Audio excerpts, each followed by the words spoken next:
தமிழன் தொலைக்காட்சி சொந்தங்களுக்கு கிறிஸ்டபர் தாஸின் அன்பு வணக்கங்கள். இன்றைய அரசியல் அரங்கம் நிகழ்ச்சிக்காக நம்முடன் இணைந்திருப்பவர் சமூக ஆர்வலர் திரு காஞ்சி தீனன் நம்முடன் இணைந்திருக்கிறார். அவரோடு நிறைய விஷயங்கள் நம்ம பேசலாம். குறிப்பாக சமீபத்தில் காஞ்சிபுரத்தில் அரங்கேறிய ஒரு சம்பவம், அங்கே இருக்கக்கூடிய மாவட்ட துணை கண்காணிப்பாளர் டிஎஸ்பி கைது செய்யப்பட்ட சம்பவம் பெரும் பரபரப்பையும் நிறைய கருத்து விமர்சனங்களையும் உருவாக்கி இருக்கிறது. இது தொடர்பாக நிறைய தகவல்கள் வெளிவந்தால் கூட அந்த பகுதியில் வசிக்கக்கூடிய திரு தீனன் அந்த சம்பவம் தொடர்பாக நிறைய தகவல்களோடு நிறைய உண்மை தரவுகளோடு நம்முடன் அமர்ந்திருக்கிறார். அவரோடு நிறைய விஷயங்கள் இது தொடர்பாக பேசலாம். வணக்கம் சார். வணக்கம் ஐயா. நலமாக இருக்கீங்களா? சிறப்பாக இருக்கும். இப்போது நான் தலைப்பில் குறிப்பிட்டது போல் அந்த சம்பவம் ஒரு டிஎஸ்பி நீதிமன்ற வளாகத்தில் கைது செய்யப்பட்டார், கைது செய்ய உத்தரவு வந்தது, அவர் ஓடினார். கண்டிப்பாக விரும்பத்தகாத நிகழ்வுகளாக நிறைய அது சார்ந்த நிறைய செய்திகள் வந்தது. கண்டிப்பாக என்ன சார் உண்மையில் அந்த சம்பவத்தோட பின்னணி என்ன நடந்துச்சு சார்? அந்த சம்பவம் பார்த்திங்கன்னா முதற்கட்டமாக அந்த பட்டியலின மக்களுக்கான அந்த எஸ்சி எஸ்டி அந்த பிரிவிலே அது வழக்கு கொடுக்கப்படலை. ஏன்னா 25/7/2025 அன்று அந்த வாலாஜாபாத் காவல் நிலையம் எல்லைக்கு உட்பட்ட அந்த பூசிவாக்கம் என்ற பகுதியில் ஒரு பேக்கரி இயங்குது. அந்த பேக்கரியுடைய உரிமையாளர் சிவகுமார். அந்த கடைக்கு பக்கத்து கிராமத்தை சேர்ந்த முருகன் என்பவர் வராரு. ஒரு சின்ன வாக்குவாதம் நடக்குது. அதில் அடிதடி ஆகுது. என்ன வாக்குவாதம்னா அது டீ குடிக்கிறதுல இல்லை அவர் கொடுக்கக்கூடிய உணவில் கொஞ்சம் தரம் கம்மியாக இருக்குது, சூடு இல்லை, பப்ஸ் வாங்கி சாப்பிட்றோன்னா சாதாரணமான விமர்சனங்கள். அது கைகலப்பு வரலையும் ஆகி முருகன் சிவகுமாரை தாக்கிறாரு. சிவகுமாருக்கு நெத்தியில் ரத்தகாயம் ஏற்பட்டுடுது. இதுதான் அந்த அடிப்படை சம்பவம். இது உடனே தகவல் குடும்பத்தாருக்கு தெரிவிக்கப்படுது. சிவகுமாரை மருத்துவமனைக்கு கூட்டு போடுறாங்க. கூட்டு போகிறதுக்கு முன்னே அவன் மரும்பிள்ளைக்கு தகவல் வருது. மருமகன் அப்படின்ற அடிப்படையில் அவர் காவல்துறையில் ஒரு காவலராக இருக்கார். குறிப்பாக மாவட்ட நீதிபதி அவர்களுக்கிட்ட பிஎஸ்ஓ என்று சொல்லக்கூடிய பர்சனல் செக்யூரிட்டி ஆஃபீஸராக, பாதுகாப்பு அலுவலராக அந்த லோகேஸ்வரன் அவருடைய பேர். அவர் அந்த பணியில் இருக்கிறாரு. மாவட்ட நீதிபதி மரியாதைக்குரிய நீதியரசர் செம்மல் அவர்கள்கிட்ட பாதுகாப்பு அலுவலராக பிஎஸ்ஓவாக இருக்கிற தம்பி அவர். இது மாதிரி மாமனார் தாக்கப்பட்டார் அப்படின்ன உடனே அன்றைக்கி பணியில் இல்லை, வேகமாக வீட்டிலேருந்து பார்க்கும்போது ரத்தக்காயம் ஏற்பட்டுக்குது. இதில் மறுபடியும் அந்த பேக்கரியில் மாமனாரை தாக்கிடுறாங்க. வழியில் ஒரு 200-300 மீட்டருக்கு தள்ளி அதே முருகனுக்கும் இவருக்கும் ஒரு சின்ன வாக்குவாதம் ஏற்பட்டு ஒரு கைகலப்பு 2 பேருக்கும் ஆயிடுது. அது மாமனார் அடிச்ச வாதத்தில் அது ஒரு ஆதங்கத்தில் அவ்வளோதானே தவிர மற்றபடி கம்யூனல் கேஷுக்கு அங்கே வாய்ப்பும் இல்லை. அதன் அடிப்படையில் இருதரப்புமே புகார் கொடுக்கல. குறிப்பாக புகார் அப்படி கொடுக்கல. அதுதான் இங்கே முக்கியமான சாராம்சமே அதுதான். அதாவது 25/7/2025 அன்னைக்கு இருதரப்பும் புகார் கொடுக்குது. முதல் புகார் பேக்கரி உரிமையாளர் தான் கொடுக்குறாரு போய். அதாவது 282 கிரை நம்பர், அந்த கிரை நம்பருக்கு 282 கொடுக்கப்படுது வாலாஜாபாத் போலீஸ் ஸ்டேஷனு. இந்த மாதிரி எனக்கு சொன்ன முருகன் என்பவர் என்னை தாக்கிட்டாருன்னு அவர் கொடுக்குறாரு. முருகனை சார்ந்து முருகனுடைய மனைவி போய் பார்வதி இது மாதிரி எங்கள் கணவரை அடிச்சிட்டாங்க அப்படின்னு சொல்லிட்டு அவங்க அவங்களுக்கு பேர் தெரியாததுனால ஒரு 2-3 நபர்கள் பேர் தெரியும், மற்றவங்க 6 பேர் அப்படின்னு சொல்லிட்டு அந்த மாதிரி புகார் கொடுக்குறாங்க. அந்த புகாரிலையும் எஸ்சி எஸ்டி ஆக்டு கொடுக்கப்படலை. நேரடியாக இன்றைக்கு பாதிக்கப்பட்டவர் என்று சொல்லக்கூடிய சுயமோட்டாவாக மாவட்ட நீதிபதி அவர்கள் இன்றைக்கி இந்த வழக்கு எஸ்சி எஸ்டி ஆக்டாக இன்றைக்கி போட்டிருக்கிறாங்க. ஆனால் அடிப்படையில் அந்த கொடுக்கப்பட்ட புகார் என்பது வெறுமன சண்டைக்காக, அந்த சண்டை மீது தாக்குதல் ஏற்படுத்தப்பட்டிருக்கிறது என்பதற்காக மனு கொடுக்கப்பட்டிருக்கு. இதுதான் அதில். இப்போ இந்த சம்பவம் டிஎஸ்பி கைது வரை சென்றிருக்கிறது. என்ன சார் அது என்ன டிராவல்? அது என்ன காரணம்ன்றது நம்மளுக்கான அது விரிவாக பேசணும் அதை. ஏன்னா இந்த ஒரு கேள்வியிலே அதுக்கு பதில் சொல்லிட முடியாது. ஆனால் இந்த விசாரணை எந்த அடிப்படையில் போகுதுன்னா 25 புகார் கொடுக்குறாங்க. இதில் எஸ்சி எஸ்டி ஆக்ட் இல்லை. 28ஆம் தேதி உதவி ஆய்வாளர் ஒருவர் அந்த வழக்கை எடுத்துக்கிட்டு விசாரிக்கிறாங்க. விசாரித்து 2 பேருமே அருகாமை கிராமம் சேர்ந்தவங்க, ஏற்கனவே அறிமுகமானவன்ற அடிப்படையில் 2 நபர்களும் சமாதானமாக போயிடுறாங்க. இந்த வகையில் அந்த 2 பேரும் இருவேறு சமூகங்கள். வேறு சமூகங்கள், அதாவது அந்த பேக்கரி உரிமையாளர் சிவகுமார், அந்த காவலர், அந்த தரப்பு வந்து வன்னியர்கள், இவங்க வந்து பட்டியலின மக்கள், யார் முருகன். மற்றபடி வந்து 2 சமூகமும் வந்து குறிப்பாக காஞ்சிபுரம் மாவட்டத்தை பொறுத்தவரையிலும் இணக்கமாக இருக்கக்கூடிய சமூகங்கள் தான், அதில் ஒன்றும் மாற்று கருத்து இல்லை. அவர்களும் அவர்களுடைய புகாரில் அந்த மாதிரியான குற்றச்சாட்டுகளை அவங்க கொண்டு வரல, குறிப்பிடலை. ஆனால் 28க்கே வந்து விசாரணையில் 2 பேரும் சமரசம் ஆகிட்டு அவர்கள் அவங்களுடைய பணியை பார்க்க அவங்க போயிடுறாங்க. திடீர்னு பார்த்தீங்கன்னா சுயமோட்டோவாக வந்து காவல் ஆய்வாளரை மாவட்ட நீதிபதி அவர்கள் ஒரு நாள் அழைச்சி விசாரணை நடத்துகிறாரு. ஏன் அந்த புகார் கொடுக்கப்பட்டது, அந்த புகாரில் நீங்கள் ஏன் எஃப்ஐஆர் போடலை அப்படின்ற 28 சமரசம் ஆகிவிட்டார்கள். சமரசமாகி முடிஞ்சு போச்சு. 28 முடிஞ்சிருச்சு. எஃப்ஐஆராகவே ஆகலை. பிறகு ஒரு நாள் வந்து நீதிபதி அழைக்கிறாரு. அழைச்சி வந்து அந்த நீங்கள் குறிப்பிட்ட நீதிபதி, குறிப்பிட்ட நீதிபதி, மாவட்ட அந்த நீதிபதி, அதே நீதிபதி, அவர் மாவட்ட நீதிபதி. அவர் வந்து சம்பந்தப்பட்ட காவல் நிலைய ஆய்வாளரை நீதிமன்றத்துக்கு அழைச்சி இந்த தேதியில் கொடுக்கப்பட்ட புகாரை வந்து நீங்கள் ஏன் வந்து SC/ST ஆக்டில் வந்து நீங்கள் பதிவு செய்யலை அப்படின்னு ஒரு நிர்பந்தம் கொடுக்குறாங்க.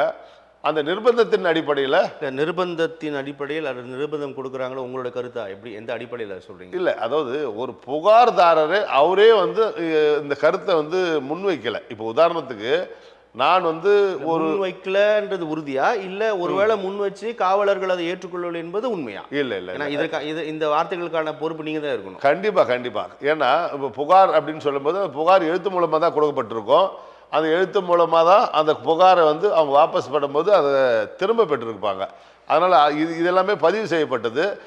இது வந்து நான் ஆவணமாக கொடுக்க முடியலனாலும் கூட கண்டிப்பாக வந்து துறை சார்ந்து அதை நம்ம தகவல் உரிமை சட்டத்தில் கேட்டால் ஆமாம், அது நம்ம கேட்டு பெறதுக்கான வாய்ப்பு இருக்குது. இது எல்லாமே வந்து நம்ம தகவல் சேகரிச்சின் அடிப்படையில் இந்த கருத்தை முன்வைக்கிறோம். ஆக இது வந்து அவர்கள் SC/ST ஆக்டில் கொடுக்காத ஒரு பிரச்சனையை திடீர்னு வந்து சுயமோட்டோவாக வந்து நீதிபதி அவர்கள் வந்து காவல் ஆய்வாளர் அழைச்சி இந்த ஏன் அந்த பிரிவில் வந்து வழக்கு போடலை அப்படின்றத முன்வைக்கிறாரு.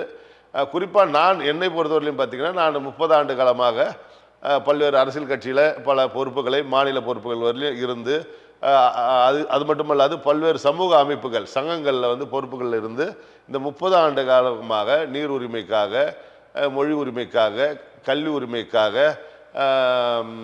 பட்டியலின மக்களினுடைய உரிமைக்காக, தீண்டாமை சார்ந்து பல்வேறு நிகழ்வுக்கு அந்த மக்களோடு ஆதரவாக நின்று பல்வேறு போராட்டங்களை நான் முன்னெடுத்திருக்கிறேன். குறிப்பாக திருவள்ளுவர் அம்பேத்கர் அவர்களுடைய ஆண்டாண்டு வரக்கூடிய அந்த நினைவு நாளாக இருக்கட்டும், பிறந்த நாளாக இருக்கட்டும், அவருக்கு உரிய மரியாதை செலுத்துறதுல நான் முன்னணியில் இருப்பேன். ஏறக்குறைய என்னோட தோழர்களை வந்து அது என்னோட வரக்கூடிய தோழர்கள் வந்து பட்டியலின மக்கள் அல்லாதவர்களை ஒரு 200 பேருக்கும் மேற்பட்ட மக்களை அந்த நிகழ்வில் அவர்களை ஈடுபட வச்சு அவர்களுக்கு அந்த புகழஞ்சலி செலுத்துவேன். இது ஏன் நான் சொல்ல வரேன்னா, இப்போது எனக்கு எல்லா தரப்புலையும் நண்பர்கள் இருக்கிறாங்க. சமூக பாகுபாடு இல்லாத நாங்கள் பழகுவோம். ஆனால் நண்பர்கள் அப்படின்னு வரும்போது, ஒரு குழுவாக இருக்கும்போது கண்டிப்பாக ஏதோ ஒரு காலகட்டத்தில் எங்களுக்குள்ள ஒரு கருத்து முரண் ஏற்படும் போது அன்றைக்கு அது ஒரு வாய் தகராறாக கூட மாறலாம். அப்போது இது வந்து என்னுடைய நண்பனுக்கும் எனக்கும் அன்றைக்கு சண்டையாக இருக்கும். சண்டை புகாராக கூட போகும். ஆனால் அவர் ஒரு பட்டியலின சமூகமாக இருக்கிறாரு, நான் வந்து ஒரு பிற்படுத்தப்பட்ட சமூகமாக இருக்கிறன்றதுக்காகவே அந்த அந்த வழக்கை வந்து SC/ST வழக்காக பார்த்தா இது சமூக நல்லிணக்கத்துக்கு இது சரியாக இருக்குமா? இப்போ சமீபத்தில் கூட உயர்நீதிமன்றம் ஒரு உத்தரவை கொடுத்தது பார்த்துருப்பீங்க. அதாவது SC/ST ஆக்ட் ரெஜிஸ்டர் பண்ண ரொம்ப கவனமாக கையாளுங்க, நிறைய தவறாக பயன்படுத்தப்படுகிறது, கூடுதல் கவனத்தோடு அந்த வழக்கை பாருங்க அப்படின்னு நீதிமன்றம் நிறைய அறிவுறுத்தல்கள் வழங்கியிருக்கிறது. சமீபத்தில் கூட ஒரு டைரக்ஷன் கொடுத்ததை நம்ம பார்க்கணும். ஆமாம். இப்போ இந்த விவகாரத்துக்குள்ள வாங்க. இப்போ நீதிபதி சொல்றாரு, ஆமாம், அப்போ காவல் ஆய்வாளர் அவர் இயல்பா அதை பதிவு செஞ்சிருக்கலாமா, இல்லை செஞ்சாரா செய்யலையா? இல்லைம்மா அவங்க அப்படிலாம் புகார் கொடுக்கல, ஆமாம், இது யதார்த்தமாக நடைபெற்ற சண்டை தான் கொடுத்துருக்காங்க அப்படின்னு ஒரு விளக்கம் கொடுத்துருப்பாரு தானே? இல்லை, கொடுத்ததுக்கும் மீறி உத்தரவு போடுறாரு. இப்போ மாவட்ட நீதிபதி அப்படின்னும் போது நீதி அரசர் அவருடைய ஆணைக்கு வந்து கட்டுப்படுறது தான் வந்து அடுத்த நிலையில் இருக்கக்கூடிய ஒரு அதிகாரி, அது குறிப்பாக சட்ட ஒழுங்கை பாதுகாக்கக்கூடிய பொறுப்பில் இருக்கிறவருக்கு மேலே உத்தரவு, நீதியரசர் போடக்கூடிய உத்தரவுக்கு அவர் கட்டுப்பட வேண்டிய இடத்துல இருக்காரு. உடனே அவர் வந்து அவருடைய உத்தரவு பிரைமா ஃபேசி கிரவுண்ட்ஸ் இல்லாம எப்படி பண்ணிட முடியும்? அதை வாதம் பண்றது புரியுது இல்ல, நீங்க சொல்றது யதார்த்த நிலை.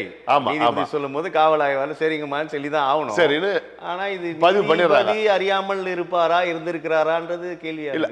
அங்கதான் இங்க நமக்கான வினா அங்கதான் ஏற்படுது. அந்த இடத்துல தான் இங்க நம்மளுக்கு சிக்கல் ஏற்படுது.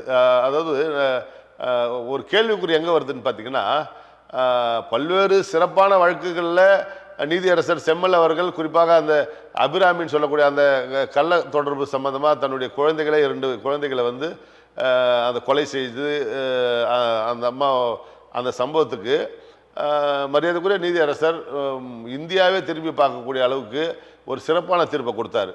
சாகும் வரை ஆயுள் தண்டனை போன்ற தீர்ப்பு கொடுத்து மிக சிறப்பானவர். அவருடைய செயல்பாடுகளில் அவருடைய சமூக அக்கறையில் நம்ம குறை சொல்ல முடியாது. ஆனால் இந்த வழக்கை பொறுத்தவரையிலும் அதே நீதிமன்றத்தில் பணி செஞ்சவர் இந்த வழக்கில் இருக்கக்கூடிய அந்த லோகேஸ்வரன் என்பவர். அப்போது இந்த வழக்கை மட்டும் தூசி தட்டி எடுத்து முடிஞ்சு போன வழக்கு, அந்த முடிஞ்சு போன வழக்கை தூசி தட்டி அந்த வழக்கில் அந்த லோகேஸ்வரன் மீது நீங்கள் எஃப்ஐஆர் போடுங்க அப்படின்னு ஒரு அழுத்தம் கொடுக்கும்போது தான் அதுக்குள்ளே நம்மளுக்கு சந்தேகம் ஏற்படுது. அந்த சந்தேகத்தின் அடிப்படையில் தான் பல நிகழ்வுகளை நம்மளும் விசாரிக்கிறோம். அதை தொடர்பு படுத்தும் போது அதில் இன்னும் நிறைய கதைகள் உள்ள வருது. அது என்னன்றது வந்து நீதிமன்றத்தினுடைய விசாரணைக்கு பிறகு தான் உயர் நீதிமன்றத்தில் வரும். ஆனால் இன்னும் பல நிகழ்வுகள் இதுக்குள்ளே இருக்குது. இப்போ அதுக்கப்புறமா என்ன சார் ஆகுது? அப்போ அவர் எஃப்ஐஆர் போட்டுறாரு. எஃப்ஐஆர் போட்டுறாரு. ஓகே. எஃப்ஐஆர் போட்டுட்ட உடனே எஃப்ஐஆர் போடுறது காவல் ஆய்வாளர் தான் எஃப்ஐஆர் போடுவாங்க. காவல் ஆய்வாளருக்கு ஐயோ அவங்க இல்லை. ஐயோ பொறுத்தவரையிலையும் இந்த எஸ்சிஎஸ்டி வழக்கை பொறுத்தவரையிலையும் எந்த இடத்துலையும் பாதிக்கப்பட்டவர்களுக்கு நீதி மறுக்கக்கூடாது. அது வந்து ஒரு உயர் அதிகாரியினுடைய நேரடி விசாரணையில் இருக்குன்றதுக்காக தான் டிஎஸ்பி தலைமையில் தான் அது வந்து விசாரணை. அப்படிதான் அவர் கனெக்ட் ஆகிறார். ஆமாம், அப்படிதான் அது அந்த சட்டம் சொல்லுது. அது மட்டும் இல்லாது அது எந்த டிஎஸ்பி விசாரிக்கணும் அப்படின்ற உத்தரவு போடுற இடத்துல காவல் கண்காணிப்பாளர் தான் அந்த உத்தரவு போடணும். இப்போ சம்பந்தப்பட்ட ஜூரிசெக்ஷனுடைய டிஎஸ்பியாக இருந்தாலும் கூட எஸ்பி உத்தரவின் பேரில் தான் அதை வந்து அவர் வந்து விசாரணைக்கு எடுத்துக்கணும். எஃப்ஐஆர் வந்து சம்மந்தப்பட்ட வாலாஜாபாத் காவல் ஆய்வாளர் வந்து 25/8/2025 எஃப்ஐஆர் போட்டுறாரு. இந்த நிலையில் இருக்குது. காவல் கண்காணிப்பாளர், காஞ்சிபுரம் மாவட்ட காவல் கண்காணிப்பாளர் உத்தரவின் பேரில் காஞ்சிபுரத்தினுடைய சரக காவல் துணை கண்காணிப்பாளர் அதை வந்து விசாரணைக்கு எடுத்துக்கிறாரு. இது இந்த நிலையில் இருக்குங்க ஐயா. இப்போ அதுக்கப்புறம் அந்த நீதிமன்றத்திற்கு வந்தபோது அந்த நடவடிக்கைகள், கைது, இந்த சிக்கல்கள் எங்கே சார் அதாங்க. இப்போது மீண்டும் என்ன பண்ணுறாரு, எப்படி வந்து காவல் ஆய்வாளரை வந்து நீதிமன்றத்துக்கு அழைச்சி ஒரு நாள் முழுவதுமாக அந்த காவல் ஆய்வாளரை நீதிமன்றத்தில் காக்க வச்சு நீங்கள் உடனடியாக நீங்கள் முதல் தகவல் அறிக்கை பதிவு செய்யணும், எஃப்ஐஆர் பதிவு செய்யணும் அப்படின்னு சொல்லி அந்த எஃப்ஐஆர் போட்டாங்க பார்த்தீங்களா. அதே போன்ற நடவடிக்கையை துணை கண்காணிப்பாளர் டிஎஸ்பி கிட்டையும் வந்து பிரயோகப்படுத்துகிறாங்க. டிஎஸ்பி கிட்ட காலையிலேருந்து அவங்கள மாலை வரலையும் காக்க வச்சுட்டு நீங்கள் உடனடியாக அந்த எஃப்ஐஆரில் எந்தெந்த நபர்களை குறிக்கப்பட்டிருக்கோ அவர்களை அத்தனை பேரையும் இன்னும் 2 மணி நேரத்துக்குள்ளே நீங்கள் கைது செய்யணும் அப்படின்ற ஒரு அழுத்தத்தை நீதிமன்றம், குறிப்பாக நீதியரசர் அந்த மாவட்டத்தினுடைய தலைமை நீதிபதி உத்தரவு போடுறாரு. அது முடியாது அப்படின்ற ஒரு சூழலில் நான் உங்களையே கைது பண்ணுறேன். ஏன்னா எஃப்ஐஆர் போட்டு ஏறக்குறைய வந்து 18 நாள் ஆயிருக்கும்னு நினைக்கிறேன். இந்த 18 நாளில் நீங்கள் நடவடிக்கை எடுக்கலை அப்படின்ற அடிப்படையில் அவரை கைதுக்கான உத்தரவு போட்டு அதுக்கான நடவடிக்கை எடுக்கப்படுது. இப்போ நீங்கள் 30 ஆண்டுகளாக இந்த சமூக பணியில் இருக்கிறதா சொல்கிறீங்க. ஆமாம் ஐயா. இந்த சம்பவம் போன்று இதுக்கு முன்னாடி இப்படி மாவட்ட நீதிபதி தாமாக முன் வந்து எந்த வழக்கிலாவது இப்படி தன்னை ஈடுபடுத்தி கொண்டிருக்கிறாரா? இந்த நீதிபதி அல்ல. இல்லை, உங்களுடைய அனுபவத்தில் நான் கேட்குறேன். அனுபவத்தில் அரங்கேறி இருக்கா? அதாவது காஞ்சிபுரத்தில் அப்படி ஒன்றும் எனக்கு தெரிஞ்சு அந்த தகவல் இல்லை. குறிப்பாக ஒரு நாடு தழுவிய ஒரு பாலியல் பலாத்காரம், ஒரு பெண் உரிமை சார்ந்து அந்த மாதிரியான ஒரு மிகப்பெரிய அளவில் பூதாகரமான ஒரு அநீதியாக இருக்கும். அது சார்ந்து நாடு தழுவிய ஒரு கிளர்ச்சி ஏற்படும். அதன் அடிப்படையில் மன்னிக்கணும், சென்னை உயர்நீதிமன்ற நீதிபதிகள் வந்து சுயமோட்டோவாக சில உத்தரவுகள் போட்டிருக்கிறத பார்த்துருக்குறோம்.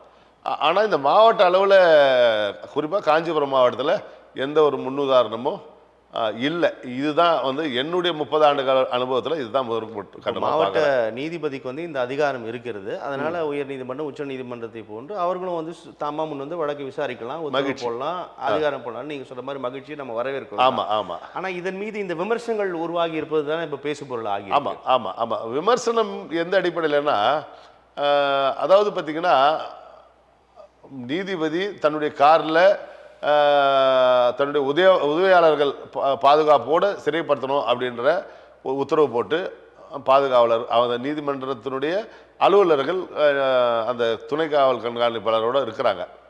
ஆனால் அங்கே விரும்பத்தகாத நிகழ்வுகள் அந்த தொலைக்காட்சியில் நீங்கள் பார்த்துருப்பீங்க. ஏறக்குறைய வந்து வழக்கறிஞர் அப்படின்ற ஒரு பெயரில் ஒரு 100க்கும் மேற்பட்ட கும்பல்கள் வந்து கட்டாயப்படுத்தி அந்த காவல்துறை கண்காணிப்பாளரை சிறைப்படுத்துறதுக்கு தள்ளுமுள்ளில் ஈடுபடுறாங்க. அதில் அனைவருமே வழக்கறிஞரா அப்படின்னு பார்த்தா அதுக்கான வாய்ப்பு இல்லை. குண்டர்களும் இருக்கிறதுக்கான வாய்ப்புகள் இருக்குது. அதே போல் அனைத்து வழக்கறிஞர்களும் தவறானவர்களா அப்படின்னு பார்த்தோம்னா அதுக்கும் நம்ம வந்து முழுமையாக சொல்லிட முடியாது. ஏன்னா எல்லா துறையிலையுமே வந்து ஒரு சில சதவீதங்கள் வந்து தவறானவர்கள் இருப்பாங்க, பெரும்பான்மையாக வந்து நேர்மையானவர்கள் தான் இருப்பாங்க. ஒரு சில குற்ற வழக்குகளில் ஈடுபட்டிருக்கக்கூடிய வழக்கறிஞர்கள் இந்த சம்பவத்தை பயன்படுத்தி காவல்துறையை அவமானப்படுத்தணுன்ற அடிப்படையில் குறிப்பாக நேர்மையாக இருக்கக்கூடிய அந்த காவல் கண்காணிப்பாளர் துணை கண்காணிப்பாளரை சிறைப்படுத்தியே தேரணுன்றதுக்காக இவர்களாக தாமா முன் வந்து உதவி செய்கிறேன் என்கின்ற பெயரில் மிக அநாகரிகமாக, அது வந்து கொடும் செயலில் ஈடுபடக்கூடிய குற்றவாளிகளை கூட அந்த மாதிரி வந்து கையாள மாட்டாங்க காவல்துறை. அவர்களுக்கு உரிய மரியாதை கொடுத்து தான் வந்து அவர்களை சிறைக்கு அழைத்து சொல்லுவாங்க. இவர்கள் அப்படியே தள்ளி அந்த காருக்குள்ளே ஏற்ற முயற்சி பண்ணுறது அப்படின்னும் போது ஒரு சராசரி ஒரு தெரிஞ்சு செய்யக்கூடிய குற்றவாளியாக இருந்தாலும் கூட அந்த குற்றவாளி வந்து தனக்கு என்ன தண்டனை கொடுக்கப்படும் அப்படின்றது தெரிஞ்சு அந்த குற்றவாளி அந்த குற்றத்தில் ஈடுபடுறான், சிறைக்கு போகும்னு தெரியும். அப்போது அவன் தயாராக அந்த குற்றத்தில் ஈடுபடும் போது சிறைக்கு தன்னை தானாகவே உட்படுத்திப்பான். ஆனால் ஒரு நேர்மையான அதிகாரி அவருக்கு இன்னும் கால அவகாசம் இருக்குது சட்டத்தில், அதாவது அப்படி சொல்கிறாங்க. எந்த அளவுக்குன்றது சட்ட வல்லுநர் தான் முடிவு பண்ணணும். அதாவது ஒரு எஃப்ஐஆர் போட்ட பிறகு அந்த SC/ST ஆக்டில் நடவடிக்கை எடுத்து மாவட்ட நீதிபதிக்கு வந்து அதுக்கான அறிக்கையை கொடுக்கறதுக்கு 60 நாள் கால அவகாசம் இருக்குதுன்னு சொல்லப்படுது. அது சட்ட வல்லுநர்கள் தான் முடிவு பண்ணணும். அப்படி 18 நாள் தான் ஆயிருக்கு. இன்னும் நம்ம வந்து இதை தீர விசாரிக்கணும். ஏன்னா இது புகார் கொடுக்கப்படும் போதே வந்து இது SC/ST ஆக்டில் கொடுக்கப்படலை. இது ஏதாவது தவறான முன்னுதாரணமாக ஆயிடுச்சுன்னா அங்கே வந்து சட்ட ஒழுங்கு பாதிக்கப்படும். அங்கே வந்து சகோதரர்களாக வாழக்கூடிய அந்த 2 சமூக மக்கள்கிட்ட பிளவு ஏற்படுத்தக்கூடாதுன்றதுக்காக அவர் மிக பக்குவமாக மிக தீவிரமாக அவருடைய நேரடி பார்வையில் அதை வந்து விசாரிச்சுட்டு வர்றாரு. DSP வந்து மிக சரியாக அதை அணுகி இருக்காருன்னு சொல்கிறீங்க. ஆமாம், அதாவது நான் புரிஞ்சுக்கிறேன். அப்படி தான் இதை எடுத்துக்கணும். ஏன் எடுத்துக்கணும்னா அந்த இப்போ சம்பவம் ஏற்பட்டக்கூடிய ஒரு 3 கிலோமீட்டர் அருகாமையில் இருக்கக்கூடிய பகுதியில் அது நத்தப்பேட்டை அந்த இதே காவல் எல்லைக்குள்ள வரும். ஒரு 5-6 ஆண்டுகளுக்கு முன்பாக திருவள்ளுவர் அம்பேத்கர் அவர்களுடைய சிலையை வந்து அடையாளம் தெரியாதவர்கள் சேதப்படுத்திட்டாங்க. அது மிகப்பெரிய சாலை மறியல் வரையும் போச்சு. அந்த சாலை மறியலில் என்னையும் நான் ஈடுபடுத்தி மிகப்பெரிய போராட்டத்துக்கு பிறகு அதே சிலையை மீண்டும் அங்கே வைக்கிறதுக்கு உடனடியாக மாவட்ட நிர்வாகம் காவல்துறை தலையிட்டு மீண்டும் அந்த சிலையை வந்து நிறுவி பாதுகாப்பாக அதுக்கான பாதுகாப்பு ஏற்பாடுகளை செஞ்சு கொடுத்தாங்க. அப்போது ஏதாவது ஒரு வாய்ப்பு கிடைச்சா சாதி மோதல் உருவாகிறதுக்கான சூழல் இருக்குது. அப்போது இதை பக்குவமாக நிதானமாக விசாரணை பண்ணுறது தான் வந்து இதில் சரியாக இருக்கும். இதில் எடுத்தங்கவுத்துன்னு சொல்லிட்டு ஏதோ ஒரு உத்தரவுக்காக இதை வந்து கண்மூடித்தனமாக ஒரு அப்பாவியை வந்து நம்ம சிறைப்படுத்திட்டோன்னு வச்சுங்களேன். இது வந்து தொடர்ந்து இது வந்து தமிழகம் முழுவதும் குறிப்பாக இந்தியா முழுவதும் இதை போன்ற ஒரு நடவடிக்கைகள், அதாவது தனி மனித ஆதாயத்துக்காகவ அல்லது இவர்களுக்கு ஏதாவது பணம் பெற வேண்டும் என்ற ஆதாயம் இருந்தால் யார் மேலே வேணுமானாலும் இந்த SC/ST ஆக்டில் இந்த பட்டியலின சமூகம் பாதுகாக்கப்பட வேண்டும் என்று அண்ணல் அம்பேத்கர் அவர்களுடைய நல்ல முயற்சியால் கொண்டு வரப்பட்ட இந்த சட்டம் என்பது உண்மையான பாதிக்கப்பட்டவர்களுக்கு அல்லாமல் போலியாக ஆதாயத்திற்காக பழிவாங்கும் நடவடிக்கை. ஏற்கனவே நீங்க குறிப்பிடக்கூடிய SC/ST ஆக்ட் வந்து தவறா பயன்படுத்தப்படுது ஆங்காங்கே, எல்லாமே இல்ல ஆங்காங்கே இப்படி பயன்படுத்தப்படுது அப்படின்ற ஒரு விமர்சனம் இருக்குது அந்த சட்டத்தின் மீது.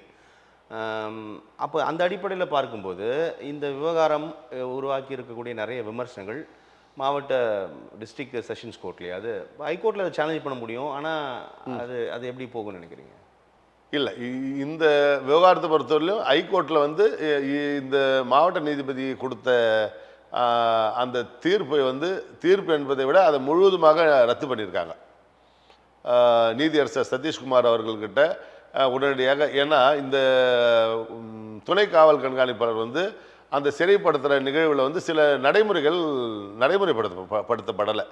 அது எந்த வகையில்னு பார்த்தீங்கன்னா, குற்றவாளியாக இருந்தாலும் கூட அந்த குற்றவாளி கைதுபடுத்தும் போது குற்றவாளியுடைய குடும்பத்தாருக்கு தகவல் சொல்லணும்ன்றது சட்ட விதி. அடிப்படையான விஷயம், மனித உரிமை சார்ந்த விஷயம். இந்த மாதிரி இந்த வழக்கில் உங்களுடைய கணவரை நாங்கள் சிறைப்படுத்துகிறோம், உங்களுடைய மகனை கைதில் அது நடக்கலை, அது முழுவதுமாக நடைபெறவில்லை.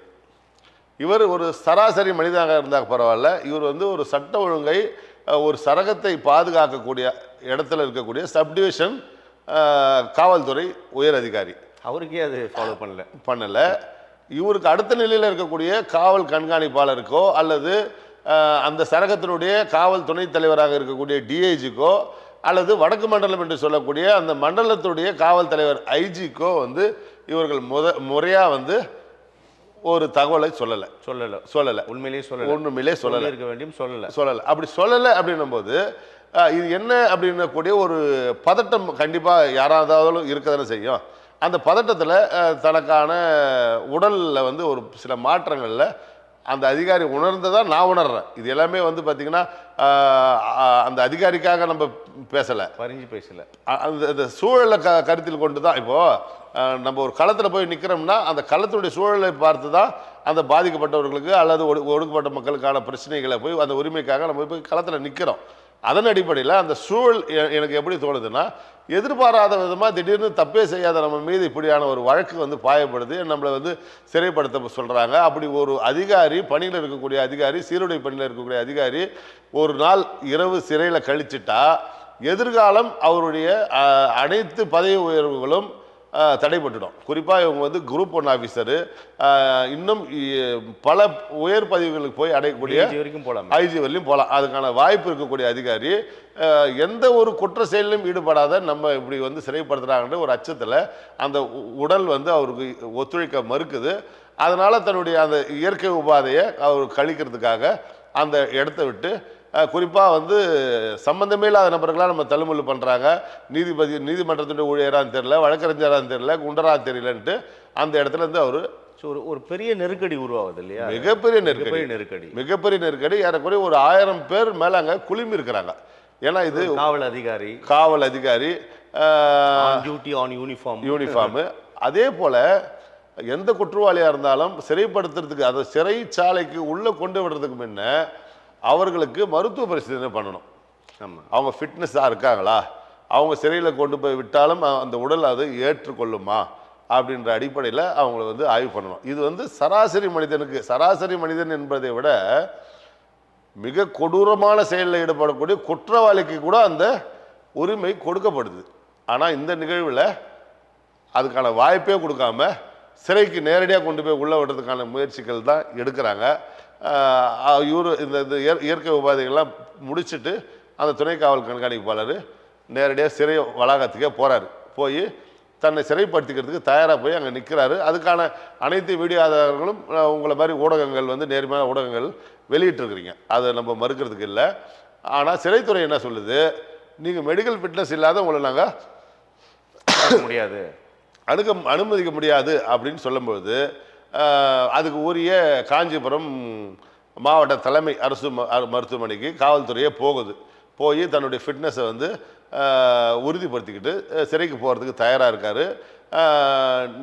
ஏன்னா நேர்மையான மாவட்ட காவல் கண்காணிப்பாளர், வடக்கு மண்டலத்துடைய காவல் தலைவர், இவருடைய அனைவருடைய உத்தரவின் பேரில் பாதுகாப்போடு நீதியரசரால் வந்து சிறைப்படுத்த வேண்டும் என்று சொல்லக்கூடிய அந்த காவல் துணை கண்காணிப்பாளரை அழைச்சிக்கிட்டு போய் மருத்துவ பரிசோதனைக்கு உட்படுத்தும் போது இவருடைய இருதயம் வந்து ரொம்ப பலவீனமாக இருக்குது, இதுக்கு இவர் ஃபிட்டாக இல்லை அப்படின்றத அவங்க சர்டிஃபிகேட் பண்ணுறாங்க. அப்படி சர்டிஃபிகேட் பண்ணும்போது அது அடுத்தது இவங்க ரெஃபர் பண்ணி செங்கல்பட்டு கேட்குறாங்க. ஏன்னா அங்கே போய் சரியாக இருந்தாலும் கூட மறுபடியும் அவரை கொண்டு வந்து சிறைச்சாலையில் கொடுத்துடலாம் அப்படின்ற ஒரு அடிப்படையில் அங்கே போனால் அது ஃபிட்னஸ் இல்லைன்றதை உறுதியாகி அதன் அடிப்படையில் அவர் ஒரு நாள் முழுவதுமாக மருத்துவமனையில் இருக்கார். உடனடியாக காவல்துறை காலையில் வந்து வழக்கு போடுறாங்க. உயர்நீதிமன்றம் சென்று மரியாதைக்குரிய நீதியரசர் சதீஷ்குமார் அவர்கள் மிக சிறப்பான ஒரு தீர்ப்பை கொடுத்துருக்காரு. இதை போன்ற இந்த வழக்கு வந்து நான் தள்ளுபடி பண்ணுறேன். அதே போல் நீதிமன்றத்தினுடைய ரிஜிஸ்டர் ஜெனரல் விஜிலன்ஸ் அவர்கள் வந்து இதுக்கு விசாரணை பண்ணணும் அப்படின்ற அடிப்படையில் இன்றைக்கி அவர் அந்த வழக்கிலிருந்து விடுவிக்கப்பட்டு மீண்டும் தன்னுடைய வழக்கமான அலுவல் பணியில் இருக்கார். இப்போ நம்ம இடைவேளைக்கு முன்னாடி நம்ம அந்த காஞ்சிபுரத்தில் அரங்கேறிய அந்த சம்பவம் தொடர்பாக விரிவாக பதிவு செஞ்சீங்க. பொதுவாக ஒரு சமூக ஆர்வலராக இருக்கக்கூடிய நபர்கள் பெரும்பாலும் சொல்கிறேன் நான், அது வந்து நான் திட்டமிட்டு நீங்கள் பண்ணுறீங்க சொல்கிறீங்க அப்படின்னு நீங்கள் இல்லை, பொதுவாக பார்க்கும்பொழுது காவல்துறை மீது நிறைய அதிருப்திகள் இருக்கும். காவல் அதிகாரிகளை குற்றம் சாட்டுவாங்க, ஒழுங்காக வழக்கு பதிய மாட்டுறாங்க, வழக்கு பஞ்ச விசாரணை மேற்கொள்ள மாட்டுறாங்க, தவறான நபர்களை வந்து குற்றவாளிகள் ஆக்க முயற்சிக்கிறார்கள் அப்படின்னு தான் தொடர்ந்து சமூக ஆர்வலர்கள் பொதுவாக பெரும்பாலும் பேசக்கூடிய வாதமாக நம்ம பார்க்கலாம். ஆனால் இப்போ வந்து காவல்துறைக்கு ரொம்ப ரொம்ப ஒரு கூடுதலாக கவனத்தோடு அவர்களுக்கு வந்து பலம் சேர்க்குறீங்க, அவருக்கு பெரும் ஆதரவாக நிற்பதை பார்க்க முடிகிறது. இது எப்படி புரிஞ்சுக்கலாம் அப்படின்னு? இல்லை, அதாவது ஊடகம் நெறியாளர் அப்படின்னாவே நீங்கள் ஒரு சந்தேக பார்வையோடு தான் பார்ப்பீங்கன்னு நினைக்கிறேன் எல்லாருமே.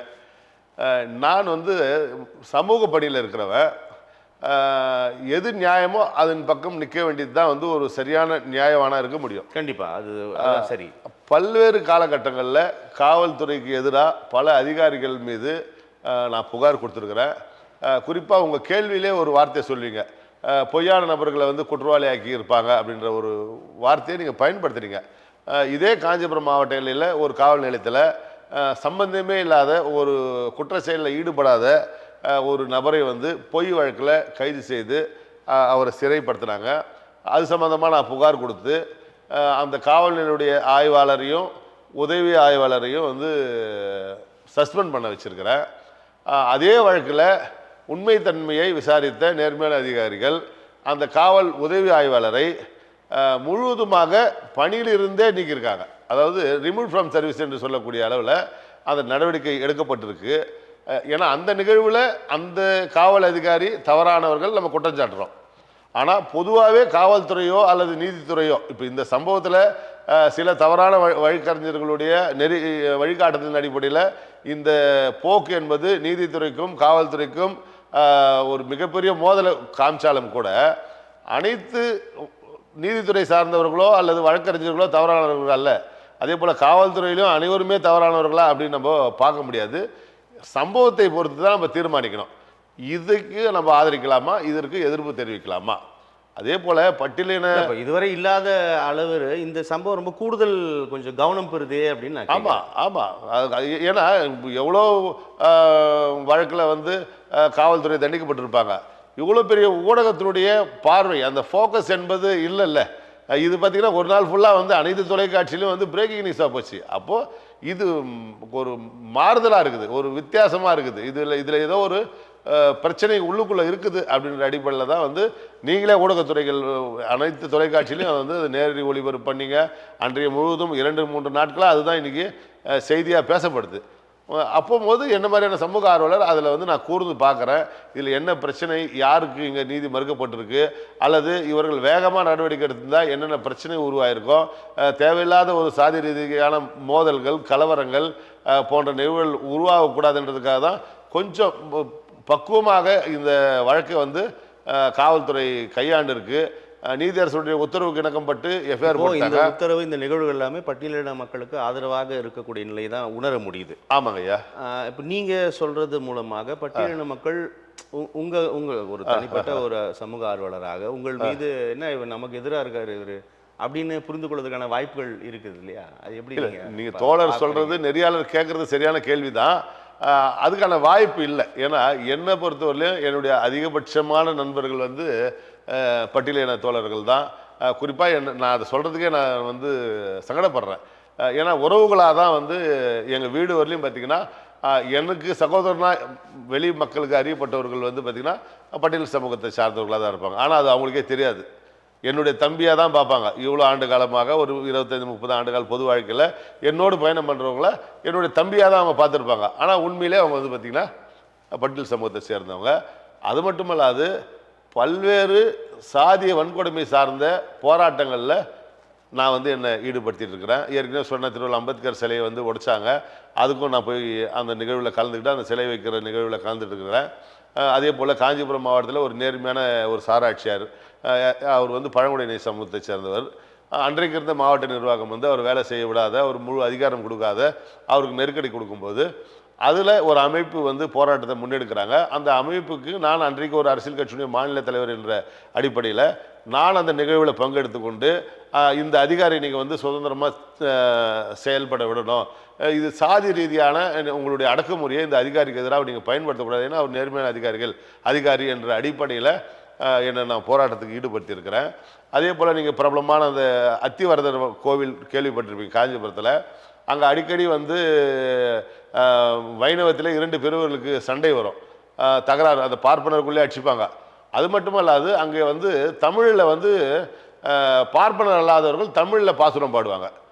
அதாவது தன்னை முழுவதுமாக அந்த வைணவ மதத்தை ஏற்றுக்கிட்டு இந்த முத்திரை குத்திக்கிறவங்கன்னு சொல்லுவாங்க. அவங்க வந்து எந்த சமூகம் வேணாலும் இருப்பாங்க. அவங்க பட்டியலின சமூகமாக இருப்பாங்க, வன்னியராக இருப்பாங்க, இல்லை இன்னும் மாற்று சமூகமாக இருப்பாங்க. முழுவதுமாக அந்த வைணவத்தை ஏற்றுக்கொண்டு அவர்கள் தன்னுடைய உடலில் வந்து அந்த முதிரையை போட்டுக்கிட்டு அவர்கள் வந்து இந்த கோவில் தொண்டில், குறிப்பாக வைணவ மதத்தை சார்ந்த அந்த பெருமாள் கோவிலில் தொண்டுகள் செய்வாங்க. அதை போன்ற நபர்கள் வந்து அந்த தமிழில் பாடக்கூடிய பாட்டை கோயிலுக்கு வெளியே தான் பாடணும், நீ கோயிலுக்குள்ளே வந்து அந்த பாட்டை பாடக்கூடாது, நாங்கள் சமஸ்கிருதத்தில் தான் பாட்டு பாடுவோம்னு சொல்லக்கூடிய அந்த அநீதிக்கு எதிராக போராட்டம் பண்ணி கோட்டாட்சியர் தலைமையில் அந்த சிக்கல் இருந்துச்சு. இப்போ அது முழுவதுமாக சரியாயிடுச்சு. ஆமாம், சரியாயிடுச்சு. அது கோட்டாட்சியர் விசாரணை வச்சு எங்களுடைய போராட்டத்துக்கு பிறகு அது ஒரு சமஸ்கிருத பேசுவாச்சுக்க பிறகு இன்னைக்கு இப்போ கொஞ்சம் மட்டுப்பட்டிருக்கு. அந்த பழைய அளவில் அது தீவிரம் இல்லை. ஆக இதெல்லாம் நீங்கள் அந்த அந்த போராட்டங்கள் நீங்கள் முன்னெடுத்தீங்களா? முன்னெடுத்திருக்கிறோம். அவங்க முன்னெடுத்தவங்க கூட நம்ம களத்தில் நின்றுருக்கோம். அதுக்கான அனைத்து ஆவணங்களும் எல்லாமே நம்ம வச்சுருக்கிறோம். இன்றைய வரை நான் வந்து ஏதாவது ஒரு பட்டியலின மக்களுக்கான உரிமை மீறல் நடந்ததுன்னா பாகுபாடின்றி அந்த களத்தில் போய் நிற்கிறது என்னுடைய வழக்கம். அவர்களும் என்னை வந்து நம்முடைய நண்பராகவும் அவர்களுடைய நண்பராகவும் சகோதரனாகவும் பார்த்து தான் அவர்களோட பயணம் பண்ணுறேன். ஸோ அதனால் அந்த விமர்சனம் வராதுன்னு சொல்கிறீங்க. நான் அதை புரிஞ்சுக்கிறேன். இப்போது இந்த நீங்கள் குறிப்பிடக்கூடிய அந்த குறிப்பிட்ட சம்பவம் கூட அங்கே மக்கள் புகார் கொடுக்கல, இரு சமூகங்களுமே புகார் கொடுக்கல தானே? ஆமாம், நீங்கள் சொல்ல வரீங்க. ஆமாம் ஆமாம், அந்த புரிந்து கொள்ள முடிகிறது. கண்டிப்பாக. அப்போது அதில் நிறையா நம்மளால் வெளியில் சொல்ல முடியாத சில வருத்த விமர்சனங்கள் இருக்குது. விமர்சனங்கள் இது எல்லாமே வந்து கேள்விக்குறி தான். அதில் சில செய்திகள் நமக்கு வந்து சேருது. அதாவது லோகேஸ்வரன் வந்து சாதாரண காவல்துறையில் எங்கேயோ பணி செஞ்சுட்டு இருந்தால் பிரச்சனை இல்லை. இப்போது இந்த உத்தரவை போட்டிருக்கக்கூடிய இந்த நீதியரசர் அவர்களிடத்துல பணி செஞ்சவர் திடீர்னு வந்து அவரை திரும்ப பெற்றுக்கொள்ள வேண்டும் சொல்லிட்டு காவல்துறைக்கிட்ட சொல்லி அவரை திரும்ப பெற்றுக்கிறாங்க காவல்துறை. வேற ஒரு பாதுகாப்பு அலுவலர் வராங்க. அதே போல் அந்த நீதியரசர்கிட்ட பணி செய்யக்கூடிய பெஞ்ச் கிளர்க் என்று சொல்லக்கூடிய லோகேஸ்வரி அப்படின்ற மாதிரி ஒரு தகவல் வருது. அவர்களுக்கும் இந்த லோகேஸ்வரனுக்கும் காவலருக்கும் நீண்ட காலமாக சில உள்ள பிரச்சனைகள் இருக்குது. அந்த பிரச்சனைகள் மத்தியில் நீதியரசர் நேர்மையானவர், அதில் யாரும் வந்து மறுக்கிறதுக்கு இல்லை. ஆனால் அவர் மீது தவறான புகார்கள் வந்து உயர்நீதிமன்றத்துக்கு அடிக்கடி போகுது. அப்போது இது யாருன்னு கண்டுபிடிக்க முடியல. அப்போ இந்த லோகேஸ்வரி என்ன சொல்கிறாங்க, இந்த காவலர் தான் வந்து உங்கள் மேலே இது மாதிரியான குற்றச்சாட்டுகளை போட்டிருக்கிறாரு அப்படின்ற மாதிரி வந்து சில விஷயங்களை வந்து மரியாதைக்குரிய நீதியரசர் அவருடைய கவனத்துக்கு கொண்டு போகும்போது தானாகவே ஒரு கோபம் வேகம் வரும்போது இந்த லோகேஸ்வரன் ஒரு வழக்கில் சிக்கியிருக்காரு. அந்த வழக்கு வந்து சுமூகமாக எந்த ஒரு பிரச்சனையும் இல்லாமல் இருதரப்பும் ஒத்துக்கொண்டு சுமூகம் ஆயிட்டாங்க அப்படின்னு தெரிய வருது. இதை இவர்கள் பயன்படுத்திக்கிட்டு குறிப்பாக இந்த பெஞ்ச் கிளர்க் லோகேஸ்வரின்னு சொல்லக்கூடிய அவருடைய கணவர் கிருஷ்ணகுமார், அவருடைய பேர், ஏறக்குறைய வந்து ஒரு 6 சண்டை வழக்கு, அதாவது அடிதடி வழக்கு வந்து பல காவல் நிலையங்களில் இருக்குது. அடிக்கடி வந்து காவல்துறைக்கு அவருக்கும் முட்டல் மோதல் வரும். அது மேலே நடவடிக்கை எடுக்க போகும்போது இதெல்லாம் காவல்துறைக்கு எதிராக பயன்படுத்திக்கணும் அப்படின்றத இவருடைய துணைவியார் அந்த லோகேஸ்வரியை பயன்படுத்தி அந்த காவலருக்கு எதிராக செய்கிறது முயற்சியில் அந்த பிஎஸ்ஓ சொன்ன பார்த்தீங்களா லோகேஸ்வரன் அவருக்கு எதிராக செய்கிறன்ற அடிப்படையில் ஒரு தவறான பாதைக்கு ஒரு நேர்மையான ஒரு நீதி அரசரை உத்தரவு போட வச்சுற ஒரு சூழல் வந்து இதில் பார்க்க முடியுது. இதன் அடிப்படையில் தான் வந்து இவ்வளோ அழுத்தம் அந்த வழக்கில் வந்து சுயமோட்டோவாக வந்து எஃப்ஐஆர் போட சொல்கிறாரு. அதே போல் சுயமோட்டோவாக வந்து இந்த காவல் துணை கண்காணிப்பாளரை வந்து கைது பண்ண சொல்கிறாரு. அது இல்லாத நான் சில சட்ட வல்லுநர்களை விசாரிச்ச அடிப்படையில் என்ன சொல்கிறாங்கன்னா 60 நாள் கால அவகாசம் இருக்குது. 60 நாளுக்குள்ளே கொண்டு போய் நீதி அரசர்கிட்ட மாவட்ட நீதிபதி கிட்ட முதன்மை நீதிபதி கிட்ட இவங்க ரிப்போர்ட் சப்மிட் பண்ணணும். அதில் தவிர்ச்சினா தான் வந்து அடுத்த கட்ட நடவடிக்கை அப்படின்னும் போது இவருக்கான கால அவகாசம் இருக்குது அப்படின்ற ஒரு சூழலில் இது வந்து மிக கடுமையான ஒரு தீர்ப்பாக வந்து பார்க்கப்படுது. அது மட்டும் இல்லாது யார் மேலே வேணாலும் வழக்கு கொடுத்துடலாம், அந்த வழக்கை வந்து நீங்கள் விசாரிக்கவே வேண்டாம், நீதிமன்றம் வந்து எஃப்ஐஆர் போட சொல்லுது, நீதிமன்றம் கைது பண்ண சொல்லுதுன்னா அப்போ விசாரணை அதிகாரி எதுக்கு? ஒரு துணை காவல் கண்காணிப்பாளர் அளவில் தான் இந்த SC/ST வழக்கை வந்து விசாரிக்கப்பட வேண்டியம்னு விதி. அதை தான் இன்று வரையிலும் நடைமுறைப்படுத்துகிறாங்க. என்ன கேட்டால் வந்து காவல் கண்காணிப்பாளர் விசாரிக்கணும்னு சொன்னால் கூட அதுக்கு நான் ஆதரிப்பேன். காரணம் என்ன, கவனம் பெறும்ல, கூடுதல் கவனம், சரியான விசாரணை நடைபெறும். கண்டிப்பாக உண்மையிலே சொல்ல வரேன், உண்மையாக பாதிக்கப்படக்கூடிய பழங்குடியின பட்டியலின மக்களை வந்து நம்ம பாதுகாத்தே தீர வேண்டும். ஏன்னா இங்கே இந்த சாதிய வேறுபாடால் வந்து அவர்களை வந்து நம்ம நசுக்கிறதுக்கு வந்து நம்ம இடம் கொடுக்கவே கூடாது, அதில் மாற்று கருத்து இல்லை.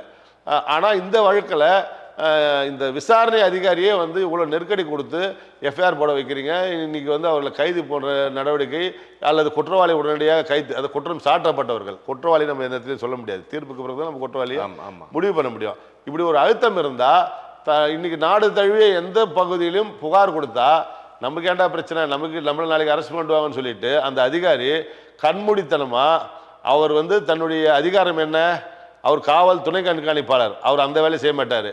கண்மூடித்தனமாக எழுத்தர் இருப்பாங்க பார்த்தீங்களா, காவல் நிலையத்தில் ரைட்டர்னு சொல்லுவாங்க, எழுத்தர். அவருக்கு என்ன வேலைன்னா உயர் அதிகாரி சொல்லக்கூடிய எஃப்ஐஆர் போடணும்னா அதை எழுத்து வடிவமா அல்லது தட்டச்சு மூலியமா எழுதி அதை கொண்டு போனால் கைது பண்ணணும். அந்த வேலையை இவர் என்ன பண்ணுவார், என் மீதோ அல்லது உங்கள் மீதோ இப்படி கூட இருக்கலாம், ஒரு புகார் கொடுத்தாங்கன்னா கண்மூடித்தனமாக எழுதி கையெழுத்தை போட்டு அவங்கள சிறைப்படுத்திடுவாங்க. அப்படி சிறைப்படுத்தும் போது அவர் நிரபராதியாக இருக்கிற பட்சத்தில் காவல் சிக்கல், அவர்கள் வந்து ஏதாவது அரசு பணியில் இருப்பாங்க அல்லது சமூகத்தில் மிக உயரிய இடத்துல மதிக்கக்கூடிய இடத்துல இருப்பாங்க, வாழ்க்கைக்கே பெரும் சிக்கலாக ஆகும். அது இல்லாத உண்மையான நியாயமாக பாதிக்கப்பட்ட மக்களுக்கான தீர்வாக இது இருக்காது. சில ஏதாவது ஒரு அவங்க ஆதாயம் அடையணும்ன்ற ஒரு அடிப்படையில் அந்த பார்வையில் போகிற நபர்களுக்கெல்லாம் வந்து இது பயன்பட்டுடும். இதனால் சமூகத்தினுடைய நல்லிணக்கம், குறிப்பாக என்னை பொறுத்தவரையிலும் நான் அம்பேத்கரை ஏற்றுக்கொண்டவன், கார்ல் மார்க்ஸை ஏற்றுக்கொண்டவன், தந்தை பெரியாரை ஏற்றுக்கொண்டவன், இதை மாதிரி பார்வையில் பார்க்கக்கூடிய என்ன மாதிரி தோழர்களுக்கு வந்து இப்போ நான்லாம் வந்து பார்த்திங்கன்னா கலப்பு திருமணத்தை ஆதரிப்பேன், விதவை மறுமணத்தை ஆதரிப்பேன். இப்போ நானே வந்து என்னுடைய லெட்டர் பேட் என்று சொல்லக்கூடிய அதில் வந்து என்னுடைய தலைமையில் ஒரு விதவைக்கு திருமணம் பண்ணி அந்த திருமணத்துக்கு என்னுடைய தலைமையில் திருமணத்தை நடத்தி அதுக்கு சான்று கொடுத்து பதிவு திருமணம் பண்ணி வச்சுருக்கிறேன். ஆக நம்மளாம் முற்போக்கு சிந்தனையோடு நம்ம பயணம் பண்ணுறோம். இந்த மாதிரியான இணக்கமாக இருக்கக்கூடிய தோழர்களுக்கு கூட ஏதாவது ஒரு இடத்துல ஒரு நியாயமான ஆளுக்கு ஒரு பொய் வழக்கு மூலமாக அவங்க சிறைப்படுத்தும் போது அவங்களுக்கு ஒரு அநீதி இழைக்கப்படும் போது இந்த இணக்கம் வந்து நாளைக்கு விலகலாக மாறும். சமூக ஒத்துமைக்கு பாதிப்படையக்கூடாதுன்றதுக்காக தான் இப்போ கூட இந்த வழக்கு வந்து வேறு அதிகாரி போட்டு விசாரிக்கட்டும், உண்மையான குற்றவாளிகள் தண்டிக்கப்படட்டும், அதில் மாற்று கருத்தே இல்லை. ஏன்னா இது இவ்வளோ பெரிய கவனம் வந்துருச்சு இந்த வழக்கு மேலே வந்து இன்றைக்கி நாடுக்கு தழுவிய கவனம் வந்து எல்லாருடைய பார்வையில் இருக்குது. நேர்மையாக விசாரிக்கட்டும், உண்மையான தவறு செய்த குற்றவாளிகள் தண்டிக்கப்படட்டும், அதில் மாற்று கருத்து இல்லை. ஆனால் விசாரணை அதிகாரிக்கு கொஞ்சம் சுதந்திரத்தை கொடுக்கணும், அவர்களுக்கு அழுத்தம் கொடுக்குறது தவறு இல்லை, ஆனால் சுதந்திரத்தை கொடுக்கணும். இன்னும் 10 நாளில் நீங்கள் விசாரித்து எனக்கு அறிக்கை கொடுக்கணும், இல்லை 20 நாளில் விசாரணை அறிக்கை கொடுக்கணுன்றதுல ஒரு நியாயம் இருக்குது. நீங்கள் இந்த 2 மணி நேரத்தில் கைது பண்ணுங்க, இல்லைன்னா நான் உங்களை கைது பண்ணுவேன்னா இது எந்த வகையில் நம்ம என்ன பழைய இந்த மாயாவி காலத்தில் வெத்தலையில் மை போட்டு போய் பொடிச்சுட்டு வந்துட முடியுமா? எப்படி இது இப்போ மற்ற வழக்குகளை போன்று இந்த வழக்குகளை வந்து இந்த வழக்கு வந்து அணுகக்கூடாது அப்படின்னு ஒரு விஷயங்கள் அதில் பதிவு பண்ண பார்த்துருக்கேன். அப்போ அது வந்து நீங்க சொல்ற மாதிரி ஆறாமற தீர விசாரிச்சு பண்ணணும் அப்படின்னு புரிஞ்சுக்கலாமா? இல்ல மத்த வழக்குல இப்படி ஆறாமற தீர விசாரிச்சு பண்றதை விட உடனடி நடவடிக்கை எடுங்க, இது எஸ்சிஎஸ்டி ஆக்ட் அப்படின்னு புரிஞ்சுக்கலாமா அதை? அதாவது உடனடி நடவடிக்கை என்பது எஃப்ஐஆர் அது கூட வந்து அந்த பிரிவில் கொடுக்கப்பட்டிருந்தால் ஒருவர் பட்டியலின சமூகத்தை சார்ந்தவர் என்பதற்காகவே அல்லது அவர் புகார் எதிர்மனதாராக இருக்கக்கூடியவர்கள் வேறு சமூகத்தாராக இருக்கிறதுனாலேயே அதை எஸ்சிஎஸ்டி வழக்காக நம்ம பார்க்கக்கூடாது. அது ஒரு நண்பருக்கும் ஒரு பக்கத்து வீட்டுக்காரருக்கும் இல்லை ஒரு பக்கத்து ஊருக்காரனுக்கும் சண்டையாக தான் நம்ம பார்க்கணும். அந்த புகார் பட்டியலினத்தினுடைய அவர்களுடைய உரிமை மீறலுக்கான ஒரு வழக்காக இருந்தால் புகாராக இருந்தால் உடனடியாக எஃப்ஐஆர் போடணும். அந்த சாதியை சொல்லியோ அல்லது அந்த சாதியின் பெயரால் அவர் பாதிக்கப்பட்டார் அந்த புகாரே அப்படி இருந்தா அப்படிதான் இல்லையா? அப்படி இருந்தா அது சட்டமும் அப்படிதான் சொல்லுது உடனடியாக எஃப்ஐஆர் போடணும். அப்படி போடலைன்னா கண்டிப்பா என்னை போன்ற நபர்களே வந்து நான் நீதிமன்றத்துக்கு போவேன், கண்டிப்பா நீதிமன்றத்துக்கு போவேன். இந்த வழக்கை பொறுத்தவரையும் அப்படி புகாரே இல்லை, எஃப்ஐஆர் போட்டிருக்காங்க. அதே போல எஃப்ஐஆர் போட்டா இத்தனை நாட்கள் பட்டியலின மக்கள் என்பதாலேயே அது போடுங்க அப்படின்றத நம்ம அப்படி புரிஞ்சுக்க முடியுது. அப்படித்தானே மக்கள் என்பதால் அதை பயன்படுத்துங்க. ஆமா, ஏன்னா இது 25/7/2025 புகார் கொடுக்கப்படுது, 28 அந்த சமரசம் ஆயிடுது. புகார்லேயே வந்து அந்த பிரிவில் புகார் கொடுக்கப்படலை. ஆனா ஏதோ இப்போ நான் சில திரைக்கதைகள்லாம் வந்தது பார்த்தீங்கன்னா, இதில் நம்ம விசாரிச்ச வகையில் ஒரு சில விஷயங்கள் சொன்ன பார்த்தீங்கன்னா, லோகேஸ்வரன், லோகேஸ்வரி, கிருஷ்ணகுமார் போன்ற இந்த கதாபாத்திரங்களுடைய சிக்கல்னால இன்னைக்கு இது இவ்வளோ பெரிய பூதாகரமான ஒரு விவகாரமாக இன்னைக்கு தமிழகத்தில் இன்னைக்கு வெளியே வந்திருக்குது. இதில் வந்து நீதித்துறைக்கும் காவல்துறைக்கும் குறிப்பாக சட்டத்துறை என்று சொல்லக்கூடிய வழக்கறிஞர்களுக்கும் மோதல் போன்ற போக்கை இன்னைக்கு இது வெளிப்படுத்துது. இன்றைய தினம் வந்து பார்த்தீங்கன்னா பேசு பொருளாக ஆகியிருக்கிறதுனால இந்த சட்டம் தவறாக பயன்படுத்துவது தடுக்கப்படும் அப்படின்னு புரிஞ்சுக்கலாம் இல்லையா? ஆமா, இப்போ இது ஒரு விழிப்புணர்வாக கூட இருக்கலாம்ல. ஆமா, இது அப்படியும் நம்ம எடுத்துக்கலாம். ஆனா இந்த விழிப்புணர்வுக்காக ஒரு நேர்மையான அதிகாரி தண்டிக்கப்பட வேண்டுமா? இப்போ அவரை வந்து அன்னைக்கு தண்டிக்கப்படக்கூடாதுன்னு நான் சொல்றேன். இல்ல, அதனால அடிப்படையில் தான் சொல்றேன். மகிழ்ச்சி. மற்றொரு அதிகாரியும் இப்படி ஒரு வாதத்துக்காக சொல்ல, உங்க பார்வை சரி. ஆனா உங்க பார்வை சரி, காயின் பண்றதுல இருந்து இது தவிர்க்க முடியலவா? ஆமா, கண்டிப்பா உங்க பார்வை இது சரியா எடுத்துக்கிறேன். அதே போல நானும் வந்து பாத்தீங்கன்னா கடந்த 9ஆம் தேதி 9/9/2025 உயர்நீதிமன்றத்தை அணுகி மூத்த வழக்கறிஞர் மூலயமா என்னுடைய கோரிக்கையாக வந்து இதை போன்ற வழக்குகள் இனி வருங்காலம் நடக்கக்கூடாது. இதை வந்து என்ன இந்த விதி சொல்லுதோ அந்த விதியை முழுமையாக நடைமுறைப்படுத்தி அதை வழக்கு பதிவு பண்ணணும் அப்படின்றத ஒரு ரிட் மனு தாக்கல் பண்ணியிருக்கேன். இருந்தாலும் இந்த வழக்கு வந்து சிறப்பு வழக்காக எடுத்துக்கிட்டு அது வந்து ரிஜிஸ்டர் ஜெனரல் விஜிலன்ஸ் அவர்களுடைய தலைமையில் விசாரணையில் இருக்கிறதுனால என்னுடைய மனு ஏற்கப்படாத நிறுத்தி வைக்கப்பட்டிருக்கு. அதில் நல்ல ஒரு தீர்வு கிடைக்கும்னு நான் எதிர்பார்க்குறேன். நல்லது சார், நிறைய விஷயங்கள் நம்ம பேசியிருக்கோம். உங்களுடைய வருகைக்கும் கருத்து பகிர்வுக்கும் மிக்க நன்றி. நன்றிங்க ஐயா.